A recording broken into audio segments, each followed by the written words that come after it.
దివ్య పూజాబలి పఠనాలు తపస్కాలము విభూద బుధవారం తర్వాత వచ్చు గురువారము.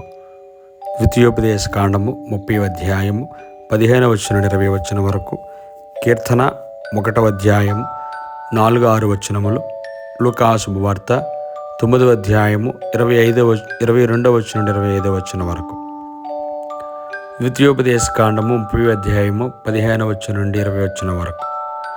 జీవమును మేలును కీడును మరణమును నేడు నేను మీ ముందట ఉంచుచున్నాను. ఈనాడు నేను మీకు విధించిన ప్రభువు ఆజ్ఞలు పాటింతురేని, ఆయనను ప్రేమించి ఆయనకు విధేయులై ఆయన శాసనములెల్లా నెరవేర్తురేని మీరు పెంపు చెంది పెద్ద జాతిగా విస్తరిల్లుదురు. మీరు స్వాధీనము చేసుకొనబోవు నేల మీద ప్రభు మిమ్ము దీవించును. కానీ మీరు ప్రభువును విడనాడి ఆయన మాట నిరాకరించి అన్య దైవములను పూజింతురేని తప్పక నశింతురని నేడు నేను నొక్కి వక్కానించుచున్నాను.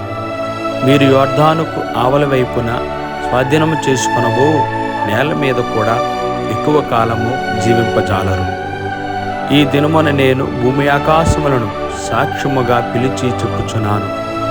జీవమును మరణమును ఆశీస్సును శాపమును మీ ఎదుట నుంచుకుని కనుక జీవమును ఎన్నుకొని మీరును మీ సంతానమును బ్రతుకుకోండి.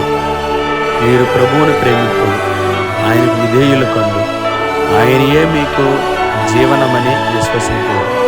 అప్పుడు ప్రభువు మీ పితరులకు అబ్రహాము, ఇసాకు, యాకోబులకు దయచేదునని వాగ్దానము చేసిన నేల మీద మీరు చిరకాలము జీవింతురు.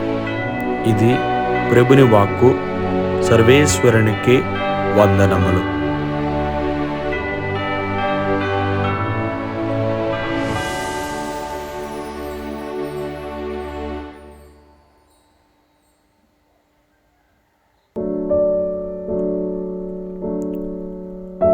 సువిశేష పట్నము లూకా శుభవార్త 9వ అధ్యాయం 22వ వచనం నుండి 25వ వచనం వరకు.